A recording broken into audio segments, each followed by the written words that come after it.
Hello, and welcome to this week's edition of Edinboro Television. I'm Taylor Buffington. And I'm Cheyenne McGee, and this is your weekly news update.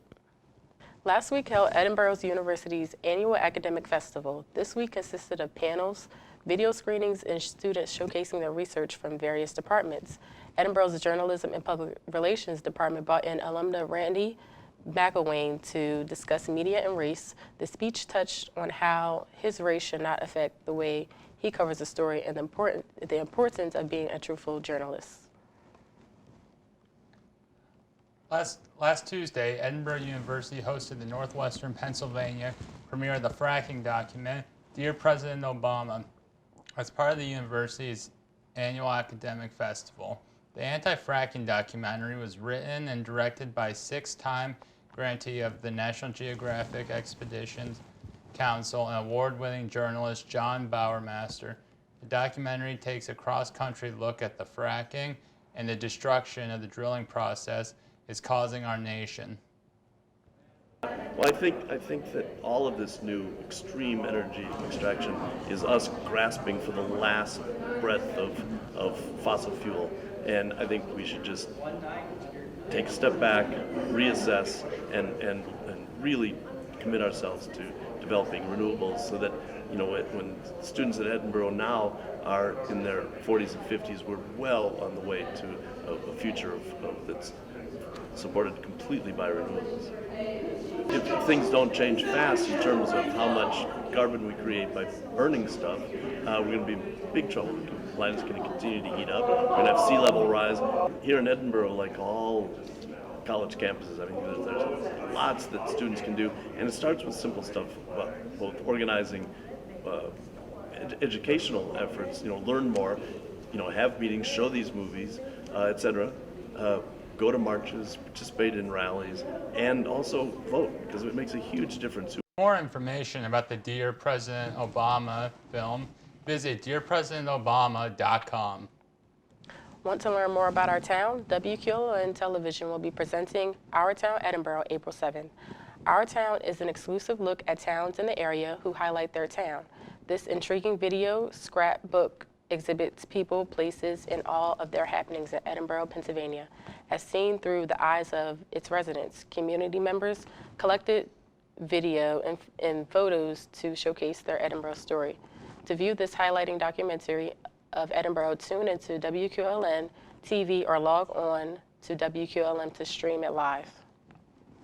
Congratulations to alumni Patrick Nuzzo and Anthony Lapinto, who are both alumni of Edinboro University's Journalism and Public Relations Department, who have found success at ESPN, where they are both digital media associate producers who are part of the team behind ESPN on Snapchat Discover, which earned an Emmy nomination in the Outstanding Digital Innovation category. Congratulations to both these men. The university cannot wait to see more in the future. Stay tuned, because coming up, we have more stories followed by weather and your weekly Fighting Scots Sports Report. Stay tuned.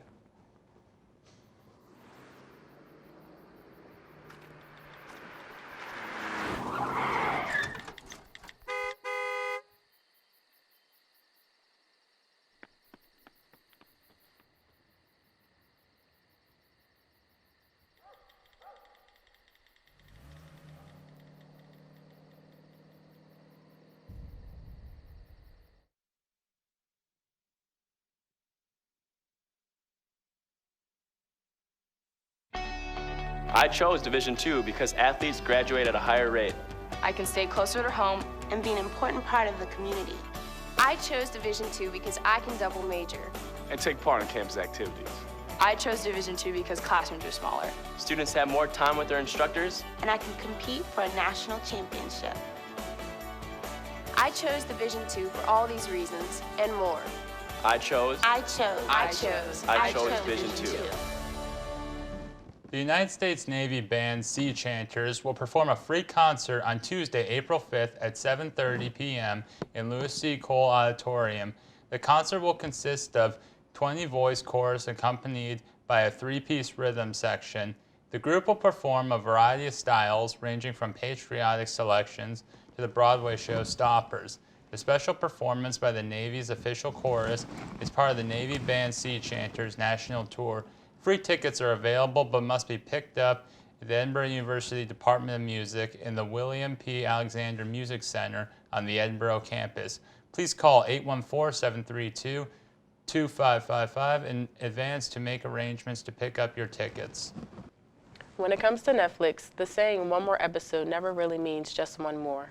Netflix, the trending online video streaming service, serves as a mode of relaxation and an escape for an escape from responsibilities for most college students. And being only $7.99 a month, Netflix is one of the cheapest forms of entertainment available for college students. However, the addictive site can also lead to an unhealthy sleep and procrastination habits if one's time is not properly managed. I think that if you genuinely are dedicated to your schoolwork, you'll find time and a balance for both. I know especially for kids, I know sometimes it is hard for them. I know it's easy to just lay in bed for 12 hours a day and then not do your schoolwork. In a recent survey conducted via social media, 44% of college students feel Netflix does negatively affect their GPA, while 56% feel Netflix does not affect their GPA. Assistant chairperson of Edinburgh University's psychology department, Dr. Skelly, stated his opinion on the Netflix and GPA correlation. But do I believe people need to get away from academics? Yeah. I feel like you shouldn't study all the time because that's going to, wipe you out. You need to do something fun. But, and so I guess from my perspective, it would hurt your academics if you're staying out of balance. And if it's, if the balance between play and work is too far in either direction, you're not going to be optimal. With a healthy balance of time devoted to academic work and Netflix, students can sustain a respectable GPA and have time to relax as well. If you say you're only going to watch one episode, watch just one episode. Yeah. Have some self-control. Do your best not to get sucked into Netflix. And if you are in need of a new Netflix series addiction, here are the top 3 most addictive shows according to a recent social media survey. Parks and Rec leading as the overall most addictive Netflix series, followed by Orange is the New Black, and the third, The Office. For more about the good, the bad, and the addictive on Netflix, visit edinburghnow.com. Do you ever wonder why students in the younger generation do not vote? ETV's Sierra Holman went to the Pogue Student Center to get college students' opinion on why students don't vote. The 2016 presidential election is fast approaching. For many of my peers, as well as myself, this will be our first time voting in a presidential election. But typically, in many elections, young people do not vote. According to statisticbrain.com, over 218 million Americans are eligible to vote for this upcoming election, but only a little over 146 million are registered. Out of that 146 million, only 58.5% of young people ages 18 to 24 are registered to vote. I went around campus to ask college students their thoughts on why they think their peers don't vote. I am registered to vote. Not yet voted in a presidential election. Last election was Obama, and I was not 18 yet, so I could not vote. I do think my vote will count, but with the Electoral College, it's always still just up in the air. I am registered to vote not in Edinburgh though, but back home in France. I myself plan on being first in line at the Sandy Creek Fire Hall, where my dad and I always go before he leaves for work, to vote for but this is our first presidential election together, so I'm really excited. This is my first presidential election too, and I definitely plan on voting. In high school, we got told the whole Electoral College runaround thing, and I feel like a lot of people thought that, my vote doesn't count because the Electoral College is going to do it anyway. But I feel like everybody's vote counts because the Electoral College will take into consideration the states voting before they vote, ultimately. So I feel like they don't do it because they feel it doesn't matter. Or because they're too cool to vote. I feel like a lot of people ask, are you voting? They're like, no. So. And I think that many aren't registered, and they don't take the time to get registered. So they're just lazy about it. For more information on how to vote, log on to usa.gov. The Bates Gallery, located in Loveland Hall, recently held the Student Art League art auction. The Bates Gallery has weekly exhibitions during the fall and spring semesters, showcasing students' work and material. For students who wish to be showcased in the gallery in the next semester, apply with their work they would like to show and are juried by their peers. We'll be right back with your weekly weather and your Fighting Scots sports report after this short commercial break. Stay tuned. Hey, it's Ava and this is Tess from Do Your Selfie, where we recreate the hottest looks from today's biggest music videos. After cleaning out our closet, we have a lot of clothes we don't wear anymore. Like this old pile of t-shirts. It's not garbage, it's actually a new rug. And to make it, all you need to do is cut, tie, and glue. Cut the t-shirt into strips. Tie the strips into knots. And glue the knots to the bath mat. I love it. Give your garbage another life. And recycle. There's one thing you can never have sex without. It's not something you buy. Or something you take. In fact, there's only one way to get it. It has to be given to you, freely. It's consent. Because sex without it isn't sex. It's rape. Consent.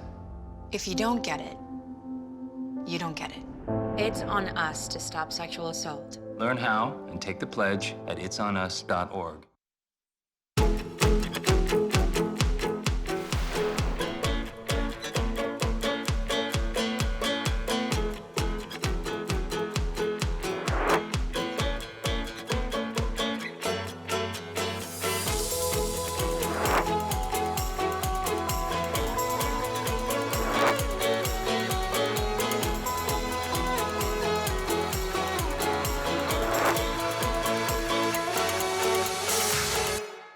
The NCAA Division II student-athlete experience goes beyond the classrooms and playing fields. It means a commitment to service and community, helping organizations like the Make-A-Wish Foundation by raising money to help grant the wishes of children with life-threatening medical conditions. Kids like Jacob.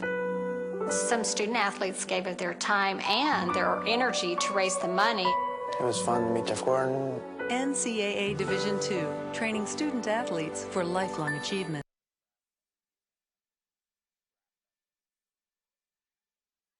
Hello, I'm Michaela Legia with your weekly weather update. Taking a look outside Edinburgh right now, current temperature is at 43 degrees.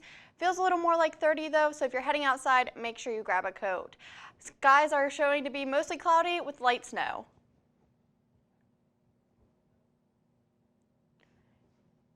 And if we take a look at your regional map, Union City has a high of 44 degrees right now. Edinburgh has 43. Down south, Cameron Springs is a little bit chillier with 41 degrees. Meadville has the lowest so far with 39 degrees. Albion has 42 and Erie has 40. And if we take a look at the almanac, today we have a high of 45 degrees, a low of 22. Average is usually around 52 degrees for this time of year, a low of 36, so we're a little bit below average today. Our record for 1985 high was 72 degrees, and the record low was 12 degrees in 1977. And now taking a look at your 7-day forecast. Monday, of course today, was 45 degrees with a low of 22 with some snow flurries throughout the day. Tuesday, you'll have a high of 56 degrees and 35 degrees as a low, and you'll see a little bit of showers possibly. It'll be pretty much cloudy for most of the day. Wednesday, you'll have a high of 52 with a low of 40 degrees, and you will see rain showers throughout the day. Thursday, thunderstorms are anticipated for most of the day. You'll have a high of 65 degrees and a low of 43. Now going into the weekend, Friday kicks off the weekend with a high of 67 degrees and sunny skies and a low of 45. Saturday, showers are likely throughout the day and a high of 58 and a low of 39.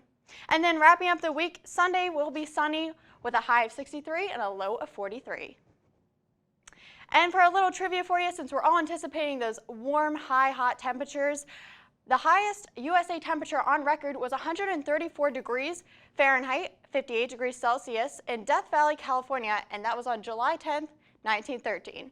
And now as we all want that sunny, warm, hot weather, I'm sure we don't all want 134 degrees Fahrenheit. Thank you for watching and stay tuned for our Scots Sports Show.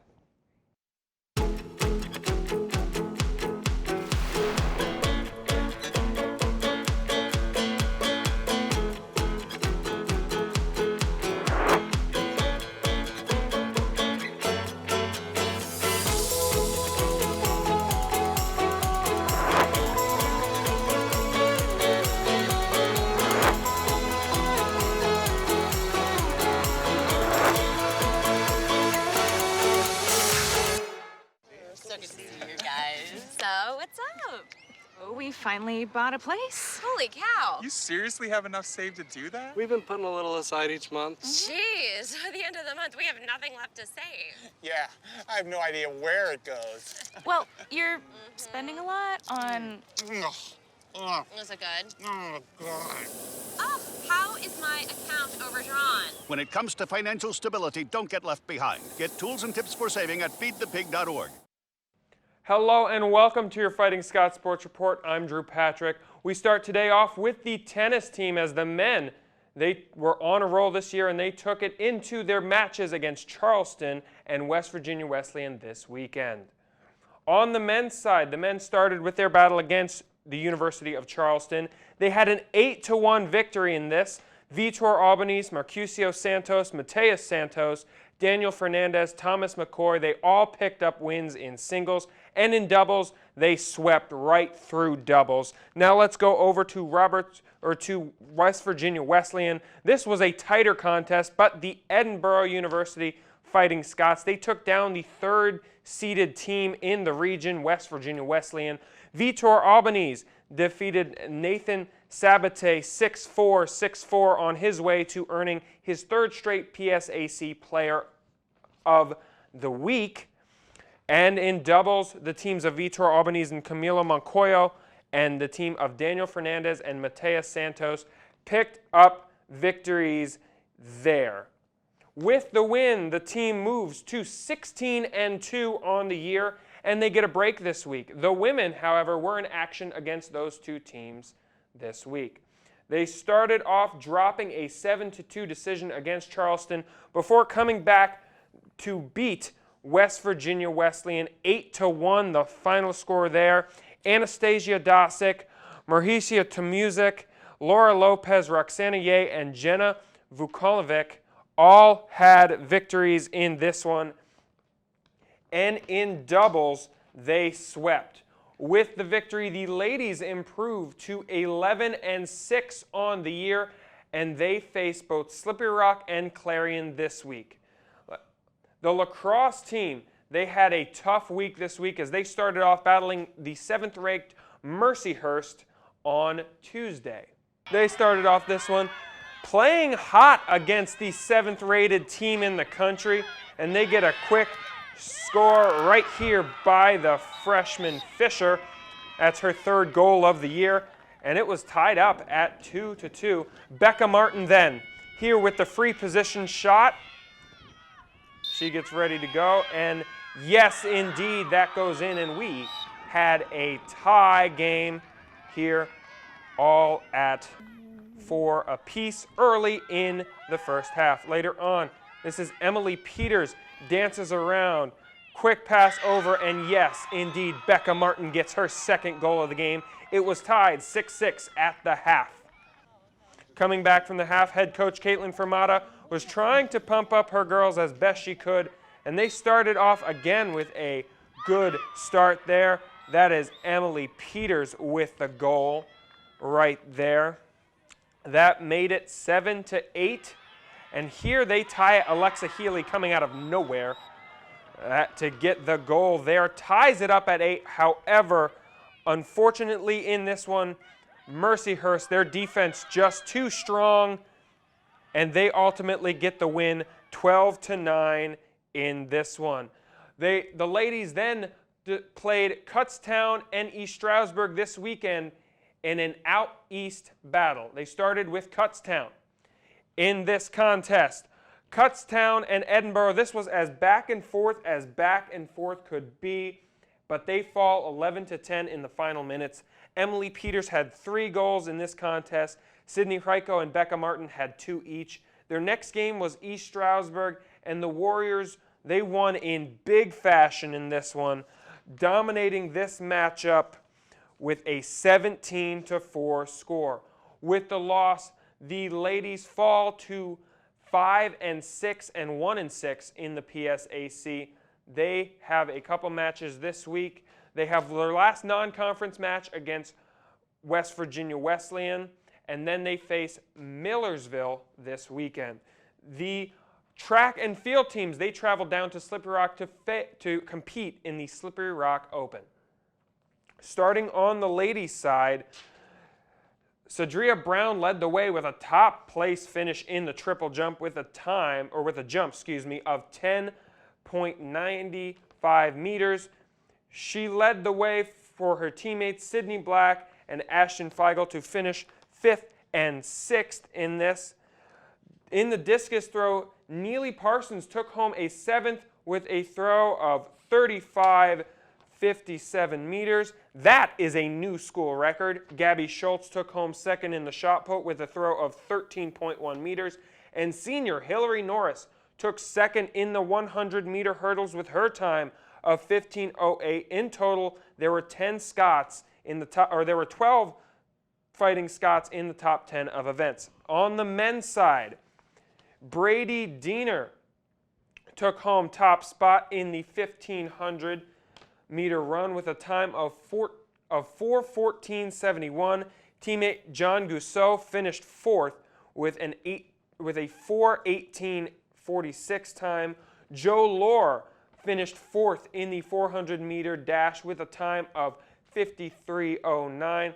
Kyle Galick had 2 top 5 finishes in the 100 and 200-meter dash with a 3rd and 4th place finish. In the high jump, Matt Przbalski took home 3rd in the high jump. Both teams are back in action this week as they travel to the Kutztown Maltese. That's all we have for you for sports this week. Make sure you stay up to date on all things Fighting Scots athletics by going to GoFightingScots.com. Have a great week.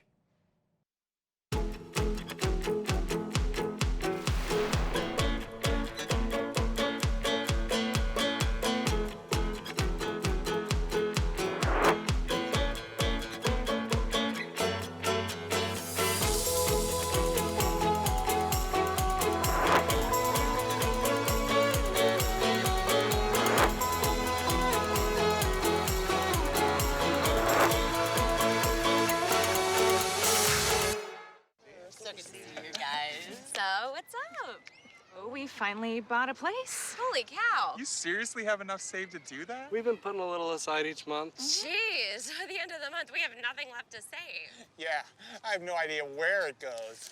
Well, you're spending a lot on... Is it good? Oh, God. Oh, how is my account overdrawn? When it comes to financial stability, don't get left behind. Get tools and tips for saving at feedthepig.org. Good luck to all of Greek Life participating in Greek Week. Campus Media hopes you have a safe and competitive week. That's all the news we have for you this week. To stay up to date on all the latest things, head to edinburghnow.com. We will leave you with last Tuesday's brass recital concert held in the Alexander Music Recital Hall. Good night.